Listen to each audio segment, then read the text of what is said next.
let's not fear AI. Let's see AI as an efficiency play. Businesses can't grow without big ideas and solutions, and how things that they don't even recognize are key. We don't say our human code, we say your human. I am so excited to welcome our guest, Abigail Posner, on Real Estate Leadership Unlocked today. One of the reasons I'm drawn to the conversation that you work around, actually, as you have coined the human code, is because we are in a world where business leaders are really focused on AI, automation, and technology. We are moving so fast that it appears that the human advantage is becoming less and less important.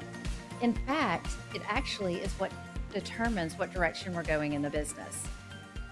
Abigail, before we dive in, I would love to hear more about your career journey. So take us back. Where did you start, and a little bit about what the work you're doing today? Sure. Well, just to put a fine kind of bow on your introduction, I thought it was so true, but yet I have a different spin on it, which I'll get to, because actually I think that while our brains and our focus and all of our conversations tend to be AI, actually what it's going to do is open up more of our human code. And I'll explain what I mean. So going back in time, I have always been fascinated by what makes us human and how that relates and integrates with technology, with business, with leadership, which I know you're heavily involved in, with innovation.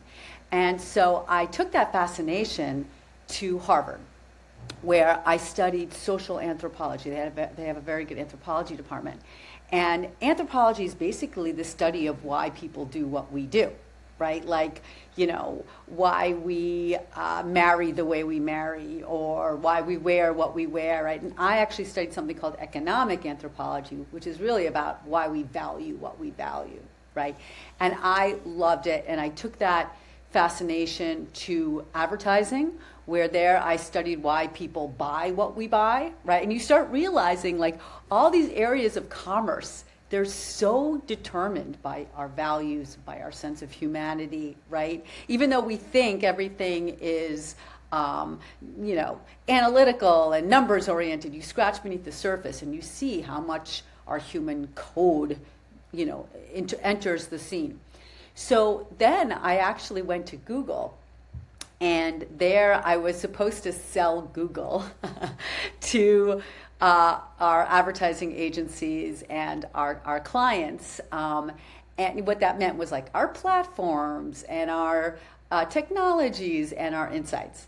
And I really didn't know much about tech, and I barely knew anything about sales culture. So I was about to get fired. I was sure of it, but they took mercy on me, and they were like, go figure it out. And along the way, interestingly, here was a moment, this is like 15 years ago, here was a moment where data, it's a similar kind of situation we're in. Data was like massive. Everyone was all excited about the data that we could get access to, because now we're not shooting in the dark. Right? Now we know what people are doing, right? We know what they're doing on their phones. We know how many times they're looking at a piece of real estate, right? They know, what videos, they're watching, right? Crazy videos on YouTube. And so that was really exciting for the world. But it wasn't necessarily selling our products.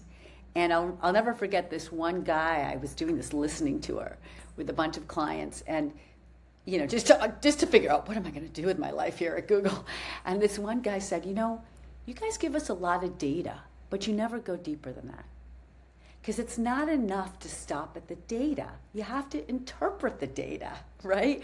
We have to understand the human beings behind that data. What does it all mean, right? So we know all this stuff. We know how many times they're looking at a piece of real estate. Right? We know how much they're on their phones. We know how many clicks it takes to get to a sale, but nobody was asking why. And that's when you have to really dig in and understand human beings, right? And so luckily I had this thing called anthropology in my back pocket. And I was like, I may not know a lot about technology, but I know a hell of a lot about anthropology. So let's use that to understand not just what people are doing in the digital world, but why they're doing it. Because if we can understand the why, then we could create an interest by our clients to actually invest in these platforms, but also to use these platforms in new ways to tell stories of their brands. And so we sent all these anthropologists into the field, and for Google it was like, wait, what? Right? Like, what is this thing? But okay. And we came back with insights that the world had never heard before, right? Because we didn't stop at just the numbers. We went deeper to try to understand human beings. And once we did that, then our clients opened up, because they're like, oh, now I understand why my kid is on Instagram all the time. Or now I understand why people watch these crazy videos on YouTube. Or why we can't live without our phones. And so through that understanding, we were able to actually sell more media, create more ads. They did better in their sales. We did better because there was more revenue in the coffer, and I could live another day, right? And so, what I realized is that when you really dig deep and understand human beings, you can surface what is truly exciting in concert with the technology, right? It's never without the technology. And so from that, I recognized a couple of different things about our human code. One is that at the end of the day, you have to go deeper than just looking at something surface. And you have to use multiple sources to do that. The other thing I learned, too, was something even more personal. And I think that's what really drove this whole new adventure around human code, which is that I solved a problem by doing something that I thought was just a way to save my butt, right? I was like, well, I don't know much about technology, but I know this anthropology thing, so I'll just use it. And nobody else has it, so why not, right? Oh, and by the way, I had come from advertising, so I knew how to take these insights and package them in cool ways. Oh, and by the way, I was a ham for the camera on the stage because I was a little bit of an actress growing up. So I could combine these different sides of myself to then solve a problem nobody else could solve. And it created a platform for me and for Google. And they would trot me out on stages all over the world. And that's how I actually got scouted by one of the speaking bureaus that I started signing with. And now that I'm a public speaker, thanks to that. But what that taught me was what I thought was my coping mechanism was actually my superpower. And then I started seeing it in other people. Like Debbie, I am sure what makes you so successful is that you have a sales mentality, but you also have deep empathy for human beings. And I bet, we can go back in time and think about different aspects of your life, different experiences of your life that only you have in combination. And when you apply them to solve a challenge, you could not only come up with an idea, because that's the heart of creativity, is combining unlike notions, but you come up with an idea that only you can come up with. And I have a term for that. It's called expansiveness. It's like tapping your expansiveness edge. So you tap the expansiveness of you to come up with ideas to have expansive impact. Okay, so I'm thinking about all of this, and then AI comes around. And, at Google, we were steeped in AI. Before it was called AI, it was called machine learning, right? So it's not like this was all new to us. And what I discovered being there is and we were racing. I mean, if you think things are coming fast and furious, you should see what it was like for us at Google. It was like, blah, blah, blah, drinking from the fire hose.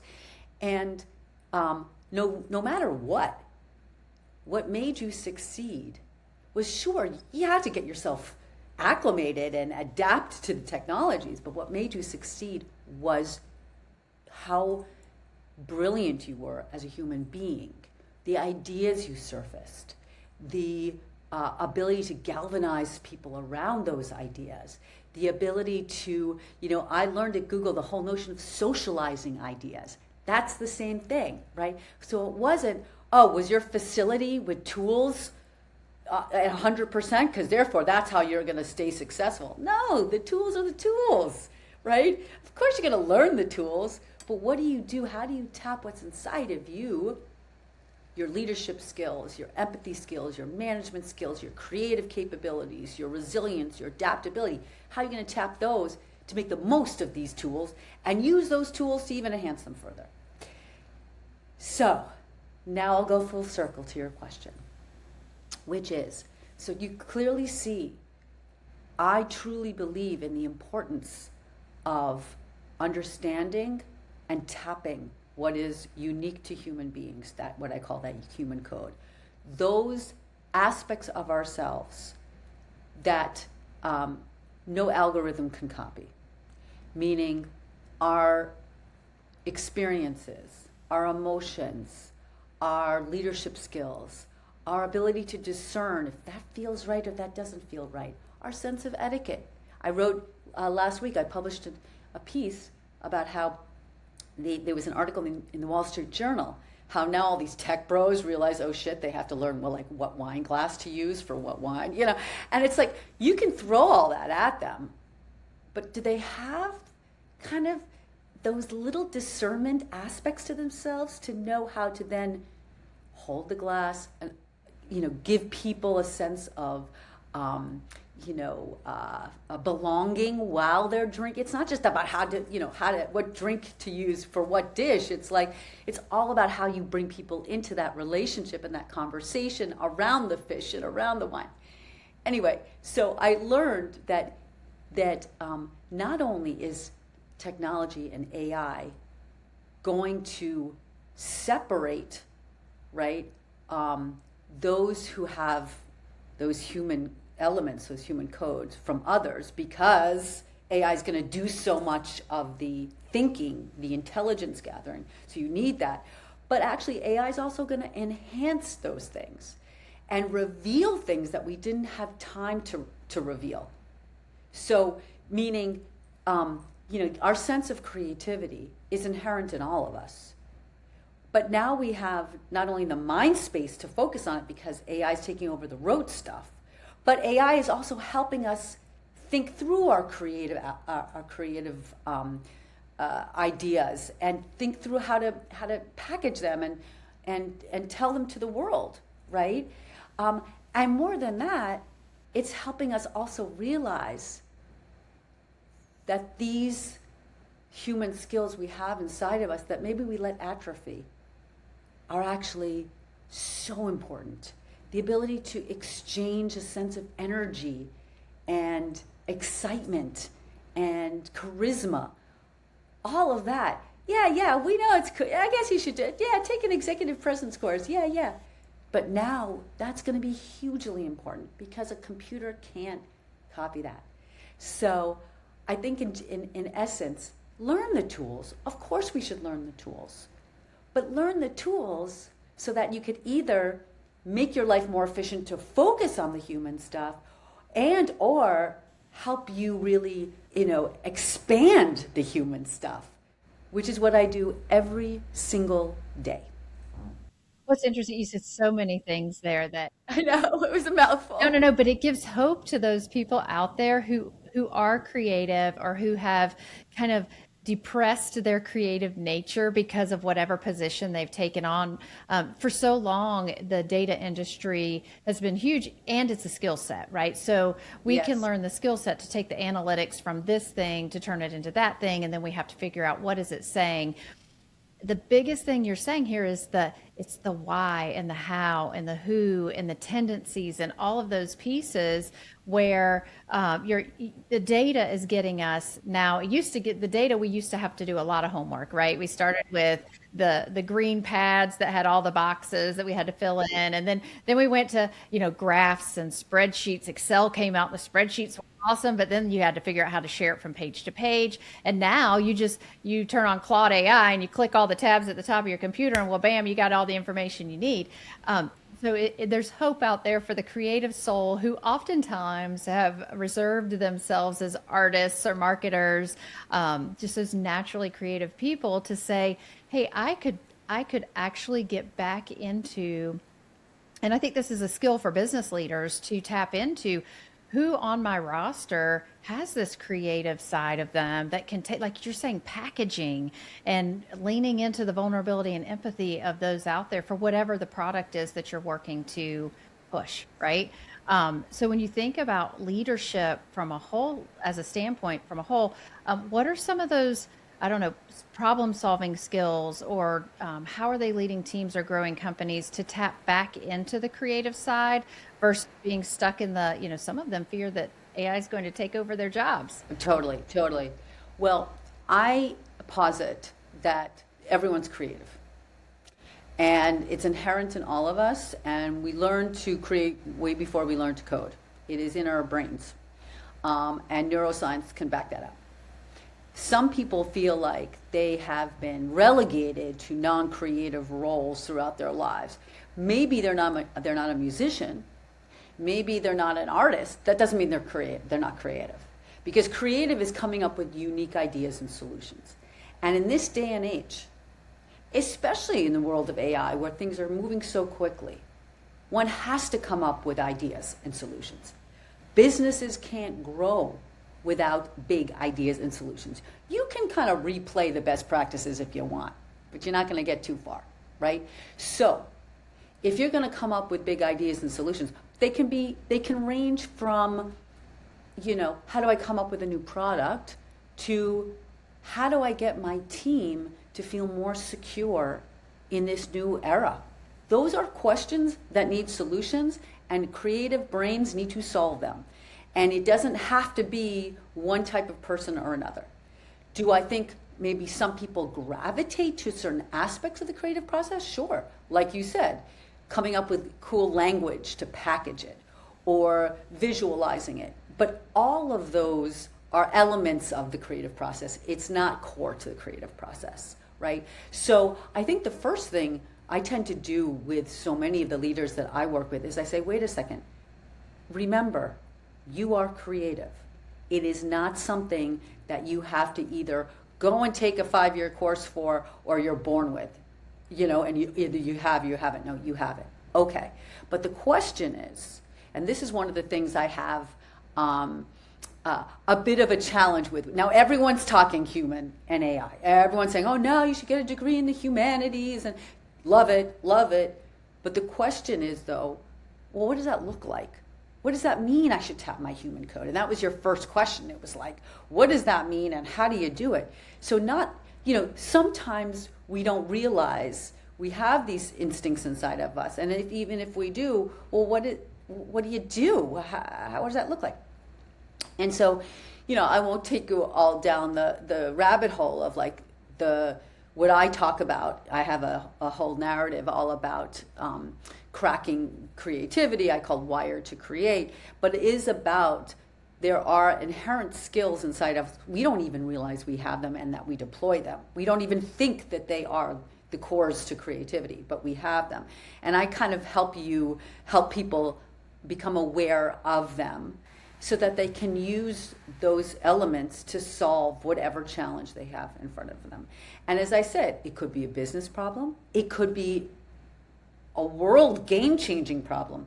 But all of that requires, these creative toolkits that are within us. So I think that if leaders can recognize, that's number one, is just have a sense of awareness that they are creative, and that, by the way, it's going to be creativity that allows them to thrive and allows their teams to thrive. And then the next question they should ask themselves is, okay, what are those elements, those internal human tools that I need to crack open? And then finally, how can I use AI? How can I use technology to actually amplify that? Because you can. And express it and expand it. So it's a combination. I am a true believer of, and I learned this in my anthropology plus technology days, right?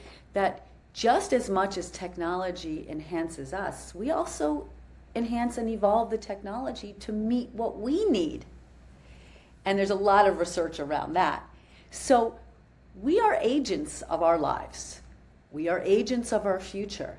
The question is, how are you going to use that agency and go and lean in to leverage these technologies in a way to enhance who we are as leaders, as human beings, as parents, as members of society. Well, it's interesting because in the real estate space, we often hear realtors say, oh, well, AI is a great tool or all these technologies are amazing, but they'll never replace the human element. So for that, I always have a job. I look at it and say, absolutely, there is the human element. And like you're saying, how can we create additional efficiencies? Because also in real estate, we see cycles in the market. And so the strongest typically survive and they have the systems and the problem solving worked out and know exactly where to apply the human side of the business. And I say, if you're a leader in the real estate industry, go back to all the things that everyone in your organization is doing and ask yourself, can we create a technology efficiency on that piece? And then number two is where do we incorporate the human element so that we are setting ourselves apart from someone who strictly has the AI service calling all the 12,000 people in your database, having AI conversations, but at what point do we insert human? Because again, it is that piece of we can turn a lot over to technology, and we can't swing the other side to say, hey, I don't need technology because they're hiring me because I host a client event every year and I give pies away. Right. There has to be that balance of great, you give pies away, but how are you streamlining that process and getting 50 more people to your pie event? I don't know. But it's like really dissecting the businesses, and whether you're in real estate, in sales, or running a brokerage, really assessing for efficiencies, which is where Google started so many years ago, and these internet lead generation services started so many years ago that you can incorporate these pieces. But at what point does someone need to step in? And like you're saying, if I'm someone working to grow in my career, doesn't matter what career you're in, on your problem solving skills, work on your discernment, go back to cutting magazines, like go buy magazines at the grocery store and make a vision board, like get Right. some glue sticks, Right. some Elmer's, some rubber cement, whatever, like get back to that piece of it to be able to recognize where technology stops and human behavior starts. Absolutely. And I think if you really boil down the challenge that we are facing today, it's not, how am I going to pay for all this technology? I mean, that is a challenge, but that's not the existential challenge. Or how am I going to learn all this technology? You're never going to learn all of it, right? You're going to have to figure out what works and what doesn't work and what's important to you and all that kind of stuff. The real challenge is, how do I stand out? Because everybody's going to have access to these tools, from an efficiency standpoint, as well as from what they, what human element too comes to the table. Like, okay, so what does that mean for me to stand out? We're going to have a lot of humans. Real estate is a very human business. So even in your calculation, which I totally agree with, even if you say, okay, so what can only human beings do? Okay, only human beings can take your clients to lunch, only human beings, okay. But there's then the next question, which is, what is the only thing I can do, right? And maybe in past years, people got away with having that answer because the technology wasn't there, so people didn't have access to all the great things that right? All the intelligence you have, or they didn't, your clients like only had so much bandwidth and therefore couldn't talk to a lot of other executives, but now they have more bandwidth because technology is taking over all the road stuff. So the question now is, when everybody has the same technology and everybody has a lot of the similar skill sets, how do you stand out, right? Yes, it's about tapping your humanness, but it's also tapping those sides of yourself that only you have to come up with new ideas, right? The fact, Debbie, that you have this confluence of interesting skill sets allow you to be in the real estate sector, but also do it in a way that only you could do it, right? That's really, we don't say our human code, we say your human code. And I take that to a hiring conversation when you think about bringing on someone at any level of any organization that you're in is, what is it about you that sets you apart, right? That makes you only you. And it sounds like such a, one of those questions that are like, yeah, Right. but at the same time, Totally. There's no playbook, right? We know that. After a certain level, when you're a leader, you have to create the playbook, right? That's the difference, right? Once you become that level, you're creating the playbook for everybody else in the entire universe. So if you're going to create that playbook, what is it that you're bringing? And, I learned that, I don't want to say the hard way, but like very early on at Google, right? For you to get promoted to something to the level of director, right? It's not enough to just be really good and have really good numbers. That's table stakes, right? They're not hiring you at Google because, you're pretty good. That's expected. You're taking a very high caliber person and putting them in an organization. And so the expectation is, what are you doing above and beyond? What are you doing that's different? What are you doing that's unique that only you can do?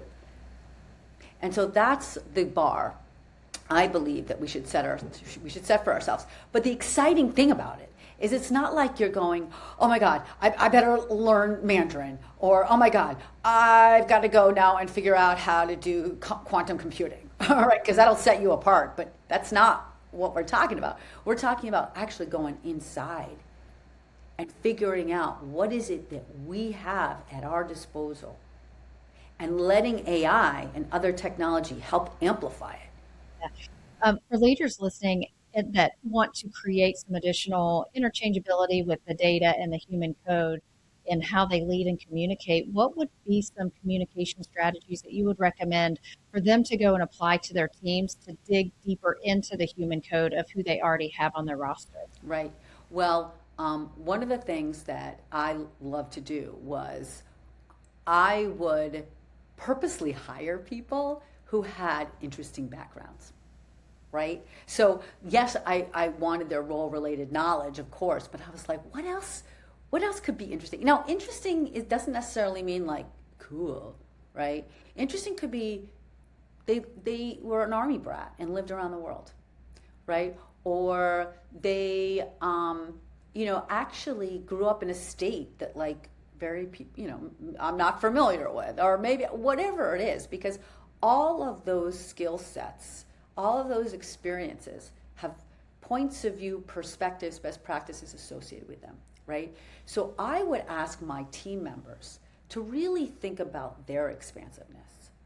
Because what happens is, not only do they like open up, and that creates a sense of, psychological safety, and people want to collaborate, which is key to the creative process, is collaboration. And if you understand each other and have a sense of trust, it just kind of magnifies that.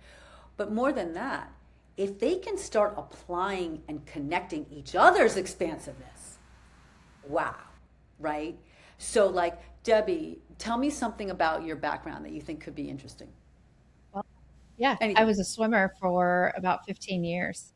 Oh my God. Okay, perfect, right? So there are rules, best practices, insights from your swimming. And then I grew up as an Orthodox Jew, right? Imagine there's something with the rules and best practices and perspective that we could combine to solve some kind of like team challenge we have, work, productivity challenge we have. I don't know yet what that is, but our brains make connections. Neuroscience tells us our brains cannot not make connections. Oh, and by the way, AI can help us do that too. And I even have a tool that we could use to help us do that, a tool that I created, an AI app, that what I call the Expansiveness Builder. But like, you get the team members to start combining their sides, and boy, what you get, like expansiveness 10x. So that's just kind of one aspect of tapping our human code. I think the other things we can do are stuff that we just talked about right now, which is, let's not fear AI. Let's see AI as an efficiency play, but more than that it is actually a source of ingenuity for us, right? And that we start with, let's say we start with ideas of ourselves and just see where AI takes them, right? I think, one of the best aspects of AI is people have a voice now that they didn't have before. I didn't like writing. I really didn't. I mean, I was on social media because you're supposed to be. But with AI now, I can communicate my thoughts, my point of view. Of course, it's my ideas, and I fight back with Claude and the other ones. But at least I have this confidence now to put it out there, right? And then I think like the final idea is really probably what needs to be number one on the list, which is remind people of how important their human code is and how they have it and how things that they don't even recognize are key.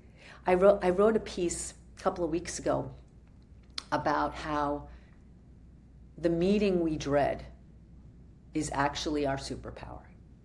Now, what do I mean by that? We all have those meetings where you're going to have competing fiefdoms. You have this guy with that personality, that girl with that personality. You got to get to a decision. You're like, right? But the fact of the matter is, someone who really understands their human code knows how to navigate that meeting, know when to lean in, when to lean in and when to stay out, know when to finally say, okay, let's pivot, right? Or it's time for a decision to be made. That's very human. And again, no computer is going to be able to do that. It could give you recommendations. Well, maybe Steve, who has is a curmudgeon, could use a little, but like, you're in real time and you got to play that. And you got to play with all the different characters in the room. That's extremely human. Again, we take that for granted, but that is something that we should recognize as being powerful. I love that you call that the superpower, because as a coach and consultant, one of the highest rated conversations that I have, or leading topics of conversations that I have, are around having meetings or conversations with team members that they don't want to have, right?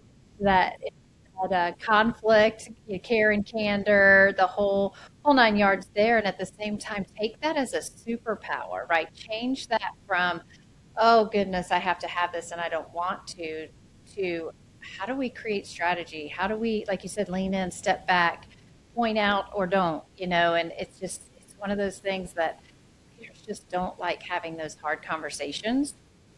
But when you think of it as a superpower, like, to me, that's powerful. That's huge. Right. It's a total reframe. It doesn't make it less difficult, but it makes you appreciate it. And I have to admit, too, you said about writing. I would much rather do a video or a podcast or something than write. And that is one area where AI has helped me. And like you, I go shove all of mine in there. And you say, how we make our technology, our AI smarter. I truly believe I've made my chat smarter just by continuing to push back and say, no. This is what I mean, because we do bring that human element where it says, oh, no, Debbie, that is a good idea. I'm like, actually, it's not. And here's why. Right. It doesn't have the bullshit meter that your best buddy does. It takes everything literally. I'll say something and it'll be like, oh, come on. And I'm thinking, no, I was only kidding, right? You have to tell it when you're kidding. Right. Yeah. I have to start learning how to prompt it so that I go, you have to be an asshole, right? Pretend you're like the meanest creative director in advertising and you're looking over my brief. Give me that attitude. Yes. Yeah, I love that. Change the prompt, because nothing is literal in today. Right. Or I'll be like, okay, write this like you are the writer for South Park. Oh, yes. And it'll all have like every swear in it and everything. And I'm like, okay, that's closer. And it'll go thinking. You say thinking, and it'll scrub all the YouTube and all the, everything it can find out. I learned that South Park was a TV show originated in. I love it. Well, the Expansiveness Builder, tell me a little bit more about that and how they can find you after our show and learn more about the work that you're doing. You can find me on my website, which is abigailposner.com. I'm also on LinkedIn. So sign up for my newsletter on Substack. I would love that. And if you don't like Substack, you can always do that on LinkedIn. My newsletter is called Human Code. And so you constantly get insights into our human code, but I'm also publishing all the time on Instagram and LinkedIn, so it could be fun, and I'd love to get your points of view on that. The reason I made the Expansiveness Builder was, you can take the girl out of Google, but you can't really take the Google out of the girl. And I was like, one of the things that I learned very early on is that one of AI's greatest assets as a creative partner is that it combines, and HBR like cited this years ago, that it combines unlike notions or concepts, and these disassociated concepts to come up with something new. And I was like, that's the heart of creativity. Creative is about combining unlike worlds, and I always use the examples like Star Wars, Greek tragedy meets sci-fi, right? I mean, pretty much like everything is combining worlds. And so if one of our superpowers is our ability to be expansive and tap these different sides of ourselves to solve challenges in front of us. Usually we just go in our lane and we're like, oh, we're in real estate lane. Okay, so the challenge only needs my real estate experience. Well, what about the other professional experience you had? Or what about your swimming experience you had? Or what about the fact that you're an awesome parent? Or what about the fact that, maybe you grew up Mormon, I don't know, anything, right? All those things you have insight with, right? And so what the Expansiveness Builder does is, I can take you through it another time, but it literally has you go through this experience of like, okay, what are your different sides? And it could be personality traits, it could be past experience, it could be things that like, I don't know, I like to check things off the list, making that. Then the next section is all about, okay, well, what do people say about you? Which means you're going to have to get up from your desk and ask other people, what are your traits? Because there are things you're blind to, right? And it could be, oh, you're super fun, or you always have a good joke, or you really make me feel comfortable, right? So you put those in. And then you list the challenge, and you're like, okay, what's the challenge in front of me? Maybe it's, I need to help my teams get really comfy with AI. And so it takes, and then, you can add in elements of the problem too, like insights you have about the problem, which is, it's the team is much older, not comfortable with technology. Half their spouses got fired because of AI. Like, you put in all that. And then what it does, it kind of, reads tries to understand the challenge and takes your different sides and go, okay, how could we apply them, knowing that you're also a good leader, right, to come up with ideas that only you could come up with to try to get your team comfy with AI. So that's an example of that. I did it with, I went back in time and thought of a problem I had during COVID, and I did it. And it came up with these really great ideas, and I was like, shit, why didn't I think of that?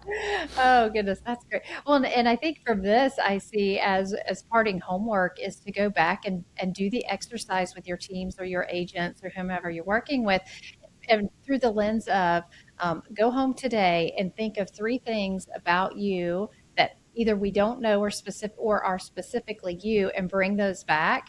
Because when you ask me, I think of like 2 or 3 things really quickly. But if you had me go and sit on this, and since you've asked me the question, I've thought of like 3 other things that I'm like, Well, like what? this would be really cool. So my original career is in sports medicine, and a funny story about that: I have a degree in exercise science, and my daughter, who's now in grad school, called me to tell me that she was changing her major, and she was in nursing to start with, and I said, oh, what are you changing your major to? And she's like, well, Mom, you've probably never heard of it. And I was like, well, what is it? And she said, exercise and sports science. Good. And I'm sure there are things you learned there that you could apply in a different way. Exactly, that people don't know about you, that so they wouldn't know to necessarily lean on me for exploring that career possibility because they didn't even know that about me. And this Right. with problem solving, right? So you look at, I was a swim coach for a number of years. I did, so I did triathlons for 8 years. It's like there are things there that people don't know where those talents could be utilized in a different area. Exactly. So yeah, so your homework, not you, Abigail, everyone listening. Yeah. Go run this play, run this exercise. And it is great to learn, and it's great team building. And at the same time, say, okay, let's keep a list. Let's keep a visual. Right. Oh, that person who has switched, like went from Catholic to her new husband is Jewish. Like there are things there that we can tie in problem solving. Totally, totally, totally. And you know what? Reach out to me on my website, because you can ask for, you'll get a sense of my speaking narratives that, some of them may actually be super helpful for your teams. And then also you can ask me for the Expansiveness Builder. Happy to send it over. And stay in touch, obviously, through the newsletter and stuff, because I learn from all of you, right? Like I do. I bring back interesting insights. I bring back stories. I change my thoughts as I learn from and have conversations with folks like you, Debbie, the folks we met at Realm, and then hopefully the folks who listen to your podcast. I love it. Well, thank you, Abigail, for being here today. It was such a pleasure, and I look forward to continuing to follow your work. I do love your newsletters. I see them every time they come out. Great ideas, great coaching strategies for my clients. So we'll continue to stay in touch, and I appreciate you. Same.